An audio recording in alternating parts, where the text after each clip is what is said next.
ఆర్య వైశ్యుల తెలంగాణ రాష్ట్ర ప్రభుత్వం ప్రకటించింది. నూతన కార్పొరేషన్ ఏర్పాటు చేస్తున్నట్లు సీఎం రేవంత్ రెడ్డి తెలపడంతో హర్షం వ్యక్తం చేసిన ఆర్య వైశ్యుల సంఘం జగద్గిరిగుట్ట బస్టాప్ వద్ద సీఎం చిత్రపటానికి పాలాభిషేకం చేశారు.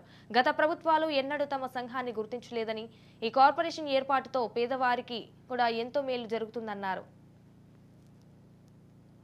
కులానికి కూడా కార్పొరేషన్ డిక్లేర్ చేసినందుకు కాంగ్రెస్ ముఖ్యమంత్రి రేవంత్ రెడ్డి గారికి కృతజ్ఞతాభివందనాలు చెప్తున్నాము. ఈ గత ప్రభుత్వాలు అగ్రవర్ణ కులాలను ఎవరు పట్టించుకోలేదు. కానీ ఈ ప్రభుత్వము అగ్రవర్ణంలో పేదలు కూడా ఉన్నారని చెప్పి పట్టించుకున్నందుకు ధన్యవాదాలు చెప్తూ మేము ఈరోజు జైరూట్ ఆర్యవైశ్య సంఘం తరఫున, టెంపుల్ కమిటీ తరఫున, మేడ్చల్ జిల్లా ఆర్యవైశ్య సంఘం తరఫున కూడా ఈ కార్యక్రమం మేము చేస్తున్నాము. కులానికి కూడా కార్పొరేషన్ డిక్లేర్ చేసినందుకు కాంగ్రెస్ ముఖ్యమంత్రి రేవంత్ రెడ్డి గారికి కృతజ్ఞతాభివందనాలు చెప్తున్నాము.